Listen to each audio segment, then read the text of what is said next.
নবী সাল্লাল্লাহু আলাইহি ওয়াসাল্লাম বলেছেন, রাতের বেলা তোমরা বাচ্চাদেরকে সন্ধ্যাবেলা ছেড়ে দিও না। আগে ভালো করে সন্ধ্যাটা হয়ে যাক, যদি ছাড়তে হয় তারপর ছেড়ো। তারপর রাতের রাত যখন গভীর হবে তখন তোমরা এলোপাথালি ঘোরাফেরা করো না, রাস্তাঘাটে বনে জঙ্গলে ঘোরাফেরা করো না। কারণ এই সময় এমন কিছু মাখলুককে আল্লাহ পাক ছেড়ে দেন যাদেরকে তোমরা দেখো না। এখন বিজ্ঞান যেটা প্রমাণ করতে পারে নাই, এটা কি বিজ্ঞানের ব্যর্থতা না ইসলামের ব্যর্থতা? আচ্ছা, তিনি বলছেন রাতের বেলা এমন কিছু মাখলুক বের হয় যাদেরকে তোমরা দেখো না। দুষ্ট জিন বের হয়। কি বের হয়? জিন জাতি নাই পৃথিবীতে? আল্লাহ পাক সূরা জিন নামে একটা গোটা সূরা নাযিল করেছেন, করেন নাই? হাফেজ আছে না এখানে মানুষ? কুল উহিয়া ইলাইয়া আন্নাহু ইসতামা নাফারুম মিনাল জিন্নি ফাকালু ইন্না সামি'না কুরআনান আজাবা। জিনদের একটা দল কোরআন শুনে বলেছিল যে আমরা অদ্ভুত আজব একটা কোরআন শুনেছি। তারপর তারা গিয়ে তাদের কওমের কাছে ইসলামের দাওয়াত দেয়, ওই কওম ইসলাম কবুল করে। এটা নবী সাল্লাল্লাহু আলাইহি ওয়াসাল্লামের জীবনের সেই সময়কার ঘটনা, যখন নবীজি তায়েফ থেকে ফিরে আসছেন। তায়েফবাসী তাকে অত্যাচার করলো, তিনি নাখলা উপত্যকায় এসে নামাজ পড়ছেন, ওই নামাজের কেরাত শুনে জিনরা ইসলাম কবুল করেছে। সূরা জিনে আল্লাহ পাক এই কথা নাযিল করেছেন। তো আল্লাহ পাক যে বলছেন জিন জাতি আছে, আল্লাহ কি মিথ্যা কথা বলছেন?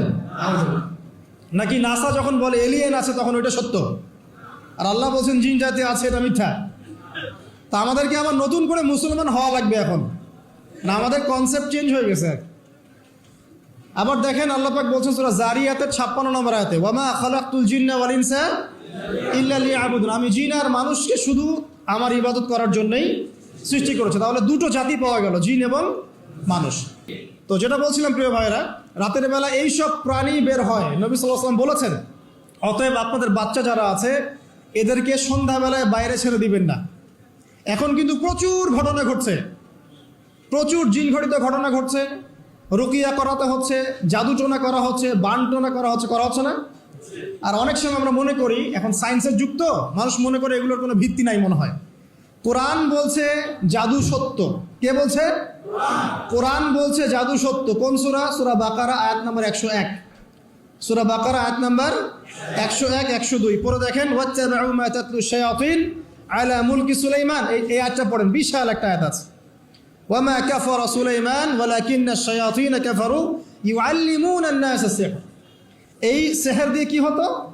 মা ইউফাররিকুনা বিহি বাইনাল মারই ওয়া যাওজি। সুলাইমান আলাইহিস সালামের সময় এই জাদুবিদ্যার প্রচলন ছড়িয়ে পড়ে। এই জাদু মানুষ শিখে কি করছিল? নারী পুরুষের মাঝখানে, স্বামী স্ত্রীর মাঝখানে বিভেদ সৃষ্টি করছিল। এখন দেখেন না, পরিবারের স্বামী স্ত্রীর বন্ধন ভেঙে যায় না? খুব ভালো সম্পর্ক, হঠাৎ করে সম্পর্ক খারাপ, কেউ কাউকে দেখতে পারে না, এমন হচ্ছে না? এই জাদুবিদ্যা সত্য। এবং এখনকার অনেক ভণ্ড যে কবিরাজগুলো বের হয়েছে, এরা জিনকে তাবে করে নিয়ে এই জিনদের মধ্য দিয়ে মানুষের মধ্যে জাদু ছড়িয়ে দিয়েছে, এবং এর ফলশ্রুতিতে বহু পরিবার ধ্বংস হয়ে যাচ্ছে। এই জাদুবিদ্যা সত্য। আরও একটা জিনিস সত্য, নবী সাল্লাল্লাহু আলাইহি ওয়াসাল্লাম বলেছেন, ইন্না আইনাল হক, চোখের নজর সত্য। নবী করিম সাল্লাল্লাহু আলাইহি ওয়াসাল্লাম বলেছেন চোখের বদনজর সত্য। এই যে আমরা বলি ফেসবুকে এত বেশি ছবি দিয়েন না ভাই, ছবি তুলেন না, বারবার যে বলি নিষেধ করি, কারণ কি জানেন? একটাই কারণ, বিকজ চোখ লাগাটা সত্য। মানুষের চোখ লাগে, এই কথা শুনলে অনেক মজুমদাররা হাসবে না? কথা বুঝতে পারেন নাই? কিন্তু এটা সত্য, কারণ নবী করিম সাল্লাল্লাহু আলাইহি ওয়াসাল্লাম যা বলেছেন, সাদাকাল্লাহু ওয়া সাদাকা রাসূলুহুল কারীম। নবী যা বলেছেন, আল্লাহ যা বলেছেন, চিরায়ত সত্য, এর বাইরে কোনো সত্য আছে? আচ্ছা দেখেন, আমি বললাম যে জাদুবিদ্যা সত্য। এই জাদুবিদ্যার চর্চা মানুষ করে, এখনও করে, এবং এই জাদু দিয়ে মানুষের ক্ষতি করার জন্য জিনের প্রয়োজন হয়, দুষ্ট জিন। এই জিনগুলোকে মানুষ তাবে করে মানুষের ক্ষতি করার চেষ্টা করে। দেখবেন এখন গ্রামে গঞ্জে শহরে সব জায়গায় ছড়িয়ে পড়েছে না? দেখবেন, খুব সতর্ক থাকবেন। আমি পরে সলিউশন বলছি আপনাদেরকে।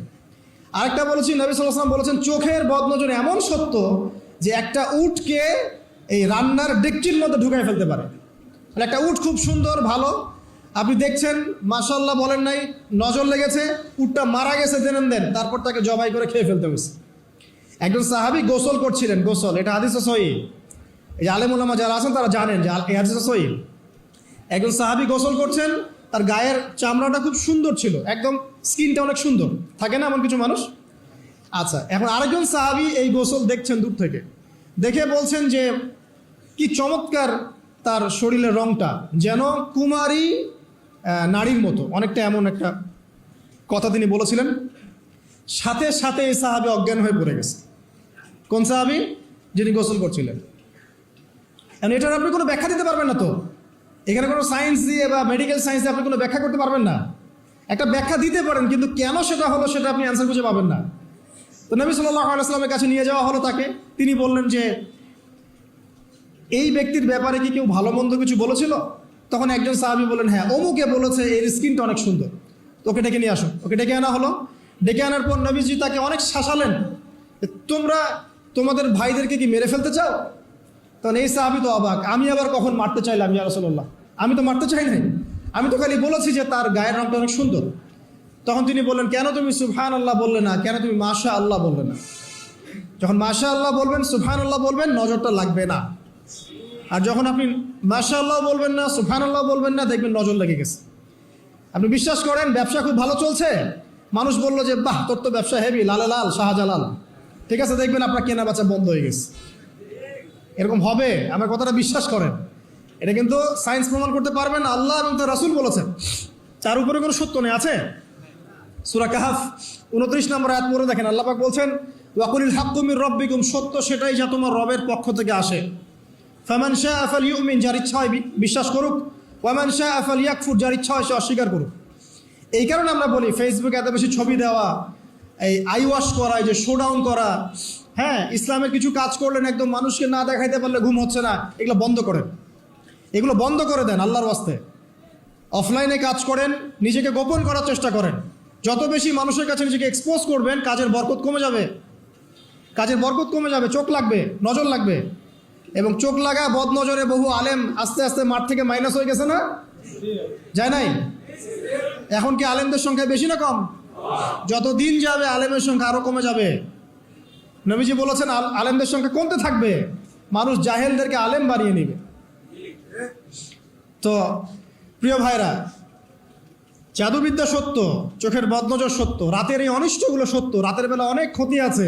এই জন্য নবীজি বলছেন বাচ্চাদেরকে বাইরে বের করো না, এবং তোমরাও রাত যখন গভীর হবে তখন এদিক ওদিক ঘোরাফেরা করো না। দেখবেন রাত যত গভীর হয় আমাদের শহরগুলো তত জীবিত হয়, তাই না?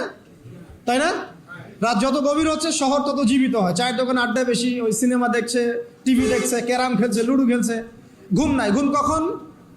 ফজরের আগে আগে। ফজরের নামাজ কিন্তু নাই, ফজর ঠিক আগে আগে, আবার ওই যে জোহরের নামাজের সময় উঠতেছে। এখন আমাকে বলেন, এরকম জেনারেশনকে দিয়ে কি আসলে ইসলামের কোনো খেদমত হবে? আচ্ছা, নবীজি রাতের বেলা আর্লি ঘুমাতেন। আল্লাহ পাক আমাদের সবাইকে তাড়াতাড়ি ঘুমানোর তৌফিক দান করুন। হ্যাঁ, আপনি ইলম চর্চা করলে রাত জেগে থাকতে পারেন, আপনি যদি জ্ঞান চর্চা করেন রাত জাগতে পারেন, আপনি কোনো গবেষণা করছেন, নামাজ পড়ছেন বা কোরআন হিফজ করছেন, আপনি রাতের আর্লি উঠবেন, এটা আলাদা বিষয়। কিন্তু কমনভাবে আমাদের এই যে ফেসবুক, ইউটিউবিং ইত্যাদিতে আমরা লিপ্ত থাকি, সারা রাতটা কাটাই আড্ডাবাজি করে, এগুলো বন্ধ করতে হবে। এগুলো বন্ধ না করলে ফিজিক্যালি আমরা সুস্বাস্থ্যের অধিকারী হতে পারবো না।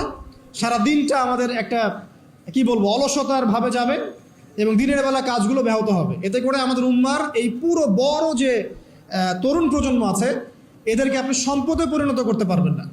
তাই এই সিস্টেমটা চেঞ্জ করা দরকার।